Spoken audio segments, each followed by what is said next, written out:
Now, one of the interesting events that also happened on this journey is that the Prophet refused to accept the gift of a mushrik, of a pagan. It has been narrated that when the Prophet was on this journey, he was continuing towards Mecca. He met a group of people from the tribe of Banu Nehd or Nehd. فَدَعَاهُمْ إِلَى الْإِسْلَامِ. The Prophet invited them, come to Islam. They refused. Then they offered him milk as a gift. So they continued to be idol worshippers. They refused to become Muslims. But they gifted him what? Some milk. The Prophet excused himself. He said, I cannot accept a gift from a pagan. So the Muslims, what did they do? They bought the milk from them. So they paid them for it. They took the milk. They didn't return it. But like, we'll pay you for it. We'll make a transaction. Our Prophet does not accept gifts from mushriks. A few observations here. Number one, is that impolite? You are given a gift and you reject it. Is that not polite? Like impolite? Some people have accused the Prophet of being impolite with the pagans. But why did the Prophet reject their hadiyah, their gift? They rejected the oneness of Allah and Tawheed, which is the basis of the universe, the foundation of all faiths.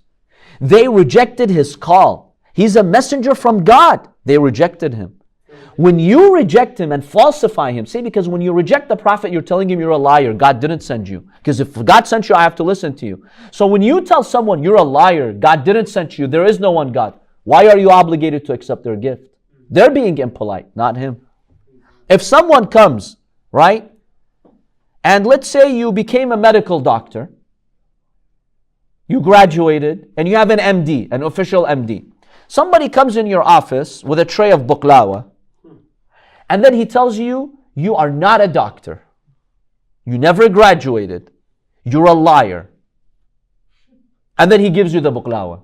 Are you going to take it? Are you obligated to take it? If you said, no, I excuse myself, I'm not going to take it. Is that impolite? Of course not. The person came accusing you of lying, rejecting your credentials. The Prophet has the greatest credentials in the history of humankind. He's the messenger of Allah. They rejected that. Why is he obligated to accept their gift? So those who say it's impolite, they're wrong. So you have to understand this point. Secondly, the Prophet, when he rejected their hadiyah, their gift, he did not want any mushrik to have a favor on him. You are a mushrik. You put God, my Lord, with idols. I don't want you to have any favors on me. Let me give you an example. Let's say someone, God forbid, killed your father or mother. You don't want to accept gifts from that person. You don't want the person who killed your father, who killed your mother, to have a favor on you. You don't want them to have a favor on you. Is that impolite? Is that irrational? No. The person committed a crime. He killed your mother unjustly. It wasn't justified. It's not like it was an accident. No, deliberately killed your mother. I'm not obligated to accept his gift. I don't want him to have a favor on me. Or someone, would you accept a gift from this person? I know you'll find this example funny, but that's the reality. So who's the most important person in your life? The dearest person to you in your life? Who would it be? A lot of people say your parents. Okay. Now imagine there's a person in the community. Every day he comes and he puts your parents at par with a fly. And he says, your parents are flies. Your parents' level is at the level of a fly. They're at the level of an insect. Your parents are insects. And he compares them to insects. And he puts them at the level of insects. And he treats them like insects. Every single day he does that. Would you accept a gift from this person? I guarantee you would not. If you have honor and dignity, you would not. These pagans, they put Allah, the King of the universe, with stones and wood. That's the biggest insult to the position of Allah. You put the grand creator of this universe with a piece of stone that you crafted with your hand, with a piece of wood that burns and becomes ash.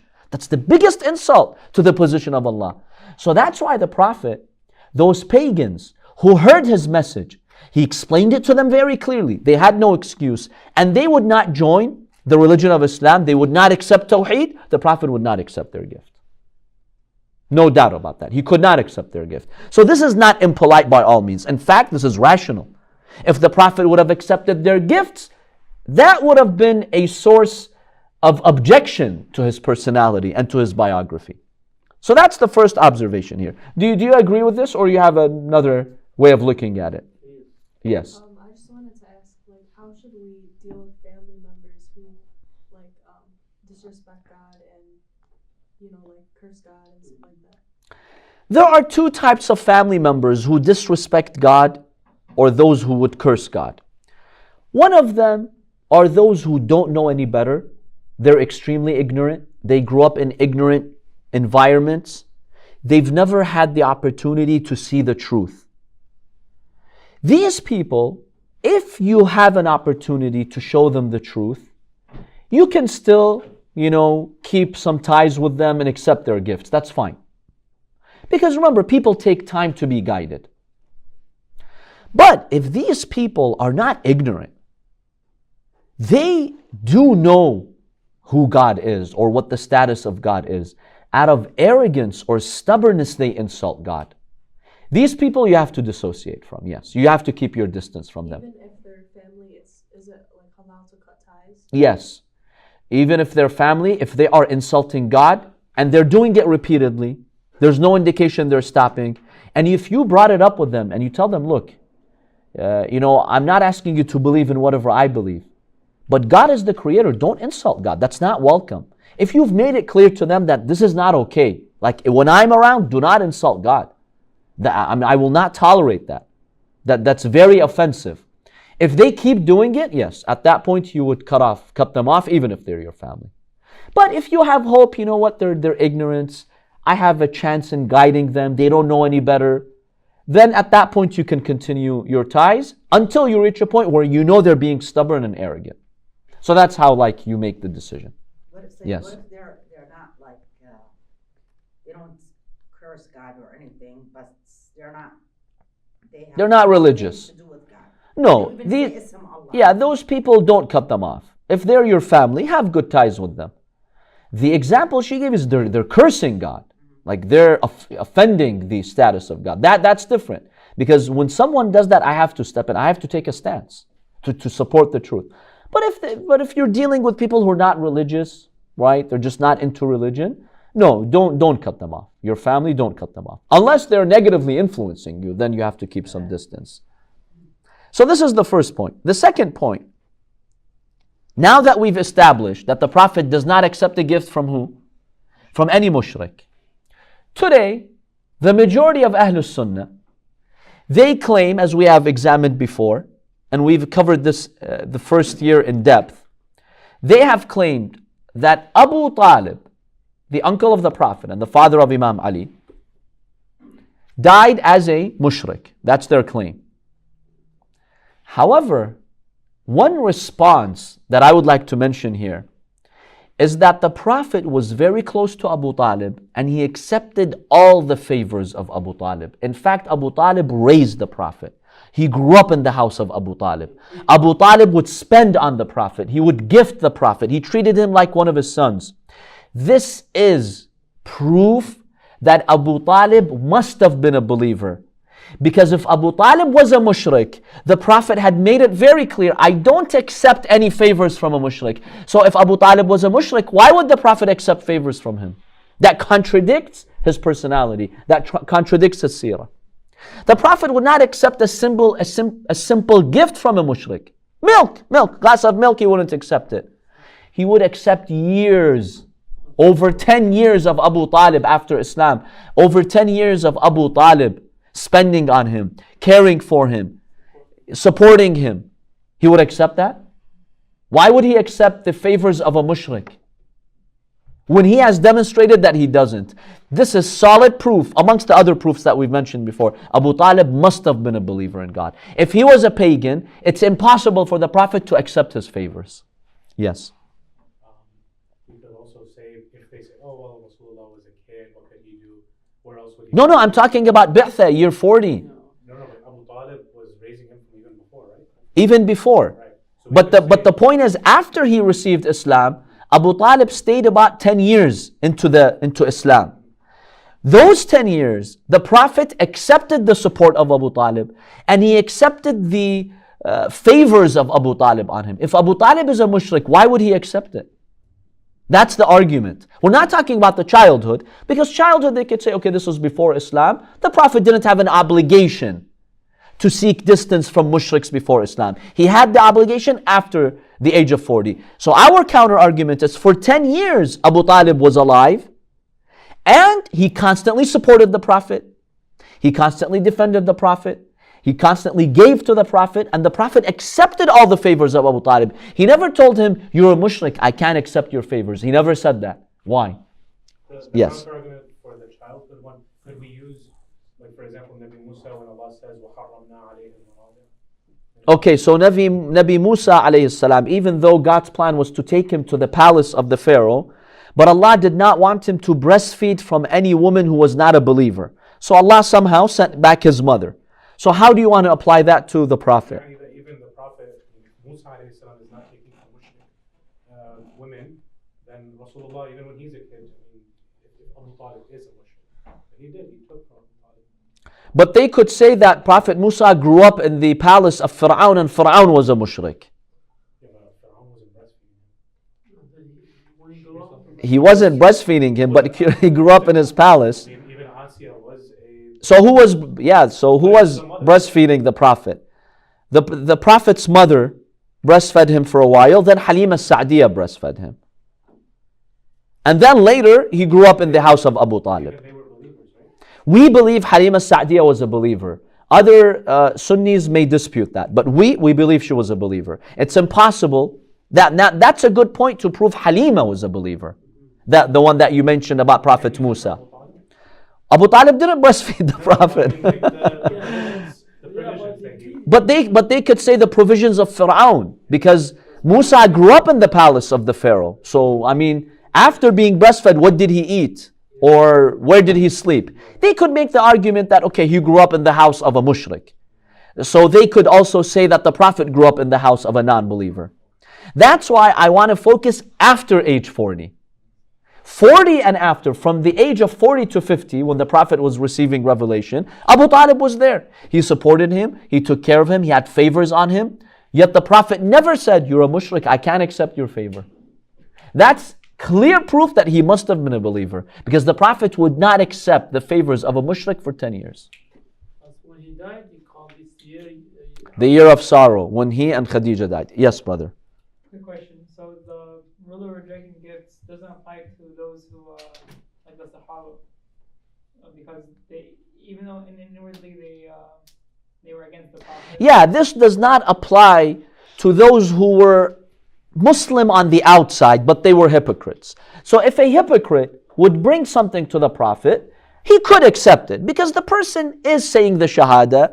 You know, he is saying, I accept you, you're Rasulullah, even though the Prophet knows the person is a hypocrite. But at least the person is pretending to be a Muslim. It's okay to accept their gift. I mean, you're still not obligated to, but it's okay. But the one who openly commits shirk, who openly denounces the Prophet, who openly says, you're not a prophet, you're a liar, how can you accept their gift?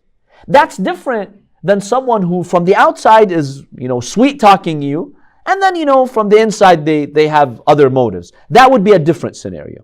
Yeah, so we don't have a hadith that says the Prophet never took a gift from a munafiq. I have not seen such a hadith. It's okay to take that. Okay. That was the second point.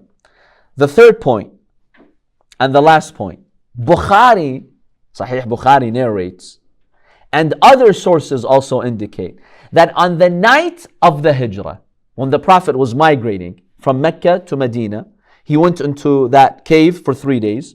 On the night of the Hijrah, Abu Bakr bought 2 camels. This is what Bukhari says. He bought 2 camels. And he brought one of them to the Prophet. And he said, "O Prophet, take one of these 2. I'm gifting you one of my 2 camels so we can go on the journey." The Prophet replied, "Bithaman. I'll only accept if I pay you for it." That's answering your question, brother. The Prophet rejected, according to Bukhari, to accept the gift of Abu Bakr, whom Ahlul Sunnah say was the greatest of Muslims of all time after the Prophet. Why would you reject the gift of your best companion, the gift of the best Muslim, when you're in desperately need of it? There's an attempt to assassinate you. You need to flee, and you don't have anything with you. So someone, your best companion, supposedly your best companion, comes, like, "This is a gift, Ya Rasulullah. I'll only take it if I pay for it." He did exactly what he'd do with the pagans. When they offered him that milk, he said, we'll buy it from you. I'm not going to accept it as a gift. So my question to other Muslims from other schools of thought, in such a critical moment, why would the Prophet not accept the gift of his best companion? I don't know. I don't think I have not seen that they've discussed this point. I haven't seen someone asking them and replying to it. It would be interesting to see what their response is. But if you ever have a dialogue with them, do ask them this question. How come the Prophet didn't accept his gift? Bukhari says, this is Bukhari, bithaman, only if I pay for it. Why didn't he accept his gift? When it's mustahab, shar'an, in Islamic law, it's mustahab to accept the gift of your fellow mu'min. It's mustahab. Why didn't the Prophet accept his gift? Yes. When we, when the Shabab go to restaurants and we're all offering to pay for each other, and we say, no, it's a gift, would it then be makruh for the other party to... See, today in our culture, when a group of guys, you go to a restaurant, right? It's not an official gift. You're going out there and then someone offers to pay. So you're like, no, it's okay, I'll pay for it. And you're showing your generosity. That's different. It's okay for you at that point to say, no, let me take care of it. Give me the thawab of paying for it. That's fine. Does it become makruh on the other person if I say, no, this is a gift? No. It doesn't become makruh unless you insist and you're going to get hurt, and at that point they should give in. But if you say, let me pay for it, the other person also out of generosity should say, no, let me pay for it. Because it's mustahab to spend on believers. That is not technically a gift, that has been offered to you. It's then and there on the spot someone offering to pay for the bill. So I wouldn't say it's makruh. This is different than someone bringing you a gift. Someone coming to your door or wherever you're residing, this is a gift. Shar'an, according to Islamic law, it's mustahab to accept their gift. It's discouraged to reject the gift of people. Unless there is an issue like a pagan giving it to you, right? Or there's another problem. So the Prophet here, Abu Bakr, he brings him, according to Bukhari, he brings a camel. He says, Ya Rasulullah, this is for you, a gift. And Bukhari claims, Abu Bakr told him, may the life of my parents be sacrificed for you, Ya Rabbi. Abi anta wa ummi. Take my gift.